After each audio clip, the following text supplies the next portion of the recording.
Hi, everybody, and welcome back to Let's Combinate. I'm your host, Subi Sadeh. GLP receptor agonists, GLP-1s, have revolutionized the treatment of diabetes and obesity, leveraging a hormone-based mechanism to regulate blood sugar and appetite. As the demand surges and the regulatory landscape evolves, questions around safety, manufacturing, capacity, and combination product innovation have never been more critical. In this episode, I wanted to dive into the science, quality, and future of GLP-1s with a good friend of the show, a good friend of mine, Ben Locwin. Welcome, Ben. Thank you, Subi. Pleasure to be here. The last time you and I talked, I think it was the last time we talked about fashionicity. Yeah. And that there are certain categories that we talked about fashionicity, and that there are certain categories of products that you can maybe stamp a 3 to 5 year period. So I would maybe characterize the, say, 2019 to 2023 as the mRNA time period, mRNA, sRNA kind of thing. Right.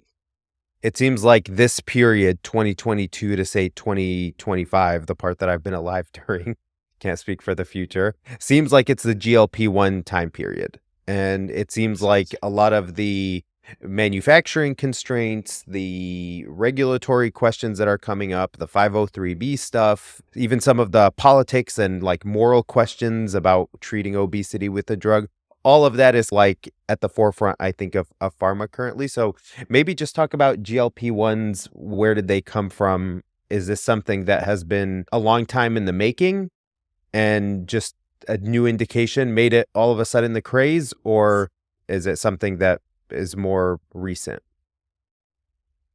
Yeah, it's interesting because when they were first initially being developed, what isn't widely appreciated is that the GLP-1s were known for their ability early on to elicit weight loss. Um, it was thought early on in development, though, and even later on, a couple decades later into development of GLP-1s, that the weight loss space wasn't one in which Novo Nordisk in particular thought there was any business value in going after. So that's one of the funny side notes to the story. Just that it's always hard to read the tea leaves. As Niels Bohr said, prediction is hard, especially about the future. And it's particularly true in this case because though there have been a lot of modalities to go after weight loss, when you've invested so many billions of dollars into development, the question becomes, is there enough of a commercial market just for weight loss? But to address the early point, yeah, so that was a known significant side effect as well as blood sugar control from very early on. So this idea that they were originally developed only for diabetic conditions, and then the weight loss thing was a happy alternative. That's not really the truth. But if I kind of go into a little bit about the background, so prior to the recent surge in the GLP-1s for weight loss and blood sugar management, a lot of the earlier drugs in the space for weight loss in particular for many decades, going back to the kind of early to mid 1900s, they were stimulants such as amphetamines. And the issue there is those present associated other central nervous system risks and the potential for cardiac syndromes. Um, there was another drug approved about 10 years ago. I think it was around 2014, and it was a combination of naltrexone and bupropion, which was branded as Contrave. And that was for the management of chronic obesity in combination with a reduced calorie diet and increased physical activity. Those other pieces are the things that oftentimes people forget about. And it's interesting because that was a different angle in itself. So having naltrexone, which is an opioid antagonist, the thinking was that early on, if we can go after some of the addiction circuitry that may be influencing people's interest in overeating, as well as bupropion, which is an atypical antidepressant. Some listeners may know that as Wellbutrin. That was also earlier used as Zyban, which was a smoking cessation drug. And Mm. having the combination of Wellbutrin or bupropion plus naltrexone, Contrave showed some interesting weight loss results too. And of course, when patients stop taking treatments, like with everything, if you're not pharmacocompliant, then you run the risk of essentially regaining all the weight. And that's no different from the GLP-1s.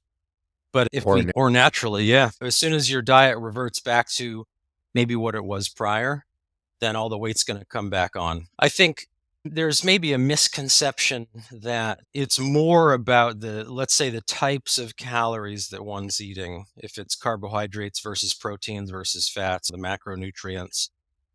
That is more of an impactor on overall body weight than the basic thermodynamics. But it was recognized early on with the GLP-1s that it really, again, as we've thought for a long time, it's really it's the thermodynamic equation of the situation, calories in versus calories out. So people who were taking GLP-1s in early trials, they would end up consuming fewer calories, and you could almost unit for unit show that they consumed, let's say, 500 fewer calories per day. And over the course of a week, that was translating into about 1 pound of body weight loss. It's a novel mechanism, and it's obviously gained a lot of traction. But the GLP-1s themselves, though we consider it kind of modern medicine, it's really not a complicated molecule, and they're not really that new because their development history goes back a long time. It sounds like they work by making sure, not even making sure, making it a lot more likely to solicit a caloric deficit. Yeah, they operate. In other words, the regulation of the blood sugar and the lowering of the appetite allows for people to, it's not to use, I'm going to use layman's terms here. It's not like burning fat. It's not increasing metabolism or anything like that. Correct. It's just reducing intake. Yeah, and so some of the earlier stimulant weight loss drugs would increase basal metabolic rate, but again, Right. a lot of the stimulants are associated with suppression of appetite as well. So probably the overwhelming effect, even with that class of drugs, is that you're just consuming fewer calories in addition to having a higher basal metabolic rate. But the GLP-1s, so it's an acronym for glucagon-like peptide 1, and this is a hormone that influences blood sugar control. It also influences digestion, stomach motility, and appetite.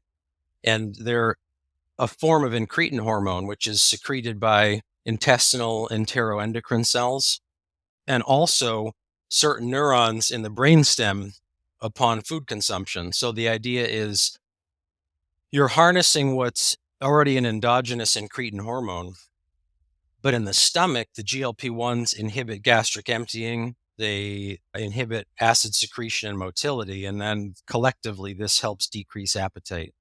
And so by decelerating gastric emptying after a meal, the next step is your glucose excursions are not as radical as they otherwise might have been. So this is an attractive property in the diabetes space and weight management.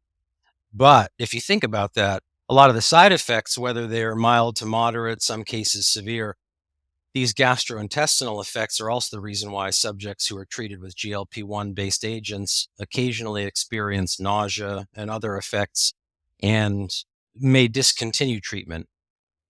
But they have effects on insulin production as well as glucagon production. And glucagon, as you may remember, is a glucoregulatory peptide hormone. And the idea with that is it counteracting the actions of insulin by stimulating hepatic glucose production, and thereby increases blood glucose levels.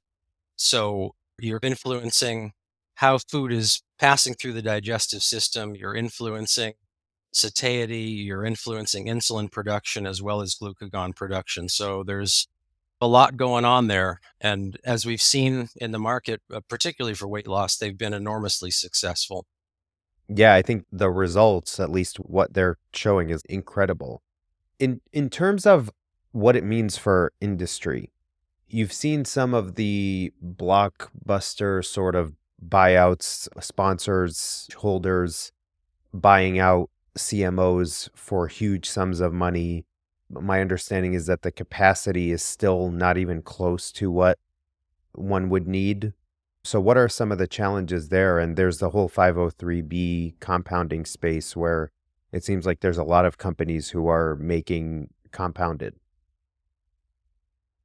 Yeah, in that space, there are a particular set of challenges. So I think it's definitely one where sponsor companies are looking to buy assets that have already been developed. So if a company has a GLP-1 or a GIP drug, which is a glucose-dependent insulinotropic polypeptide, which In other functions, words, something yeah, it's pretty something close, close. It interchangeable manufacturing process kind of thing. Yeah, the retrofits required are significant, or at least in many cases not insignificant. And there were some shortages recognized about 2 to 3 years ago in this space, and that is what led a lot of the compounding to jump in. One of the challenges there becomes, where are these compounded, the regulatory implications of some of the compounded treatments versus the original branded therapy. And also, in some cases, the direct to consumer advertising. So the branded drugs always have to comply with the FDA's requirement for DTC marketing. And so they list the whole litany of side effects that you could experience, and those have to be commensurate with the positive effects introduced during the advertisements. And that's not necessarily the case with non branded pharmaceuticals. So we've seen a lot with, I think actually there are a few Super Bowl ads coming up, which this is going to be pretty contentious. And I'm not sure that it's going to necessarily be for GLP-1s, but I've heard some rumors that there are going to be some advertisements coming. And if you're talking more in like the supplements arena, you don't have to disclose in your direct to consumer advertising the same way you do for branded drugs.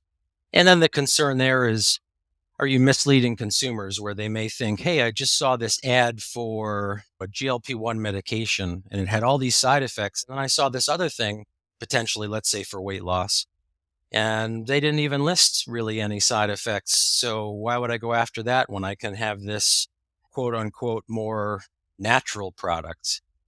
And it's the So same product essentially. yeah, Yeah. and it very well could be. So there's been a lot of hand wringing about how do you reel in some of those other products so that they're having to either somehow comply with the same advertisement regulations, or they don't have a platform that totally overwhelms and dominates that which is already out there. hmm I've worked on IV bags, okay? And IV bags have been around for whatever, 100 years, not bags per se, IV solutions, say in the glass bottles. They've been around for a long time.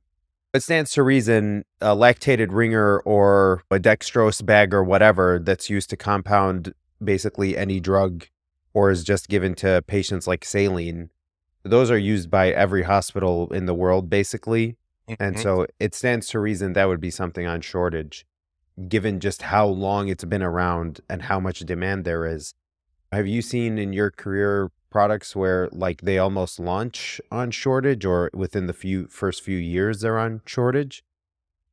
Yeah, shortage is a nice one to try to go after if you've got something that's on the precipice of launch and you can coincide that with, let's say, a short term market shortage. That's a great place to be. The trick always becomes the regulatory approval pathway, how long things actually take versus how long you might forecast them to take. And then getting those two things to coincide, to line up, is really a challenge. I think in situations of shortage like this for GLP-1s, though it's been said now there's not a shortage, the market demand is still huge.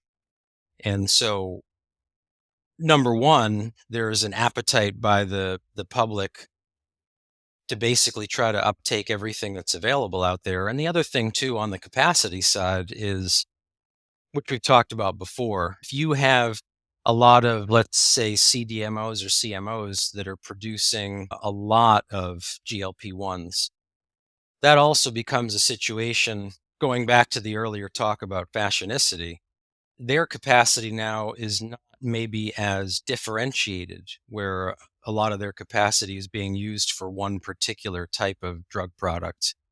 And so other things that they may have otherwise produced aren't getting produced. And so what we end up doing is creating a, I don't know, vicious cycle or virtuous cycle, depending on which side of it you're on, where now a lot of the capacity is being dedicated to one particular type of therapy. And therefore, because capacity is not infinite, it's not going to other types of therapies.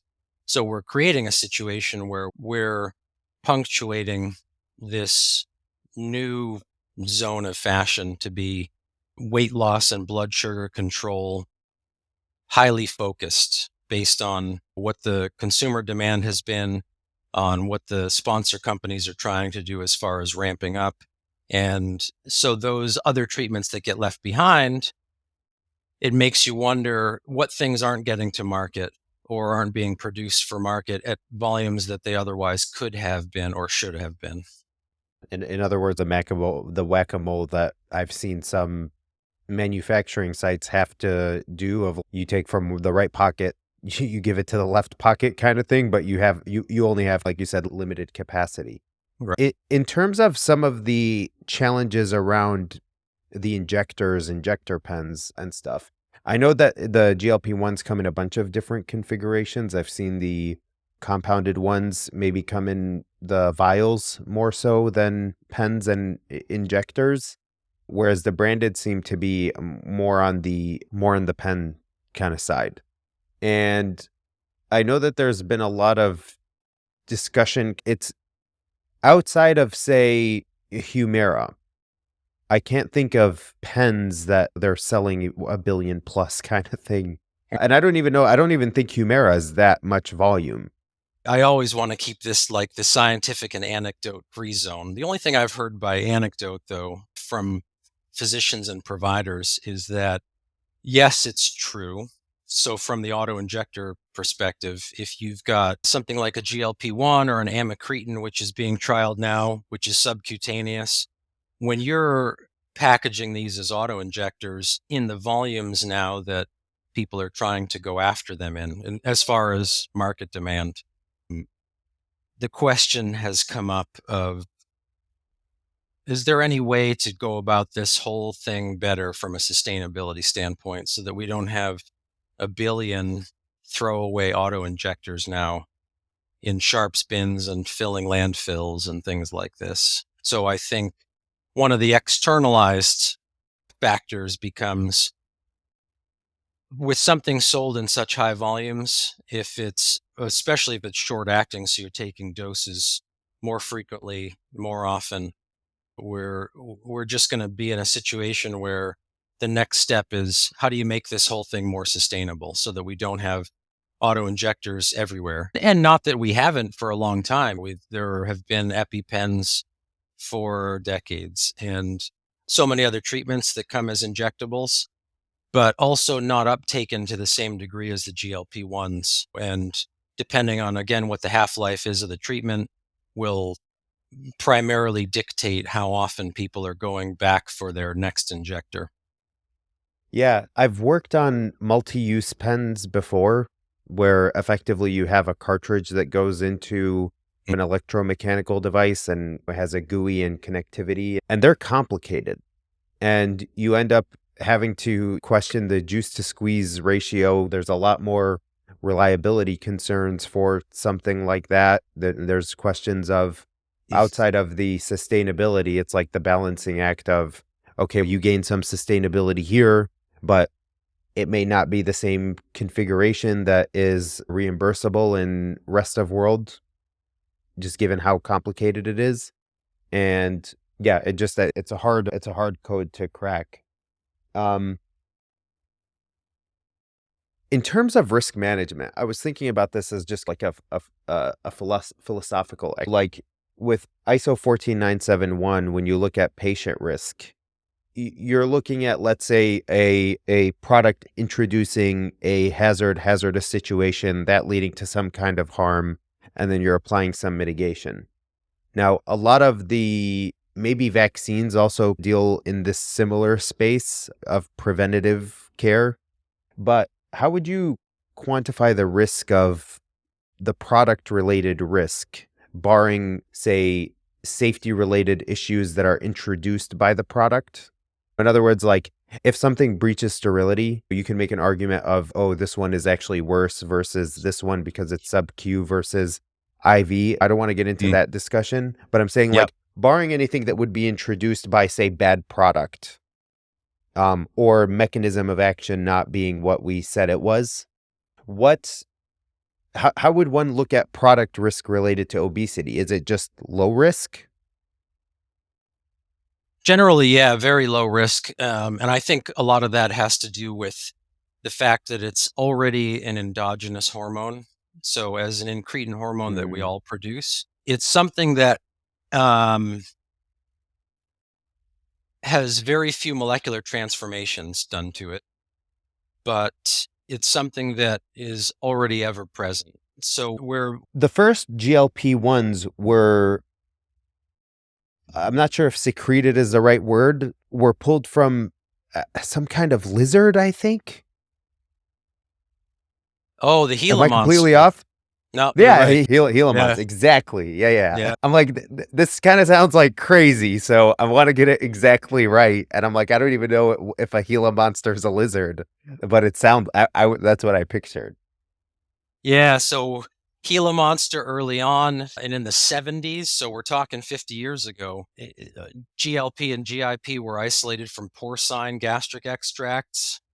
And then if you rapidly fast forward into the 80s, there was a researcher at Massachusetts General Hospital who developed an incretin antibody to identify GLP-1.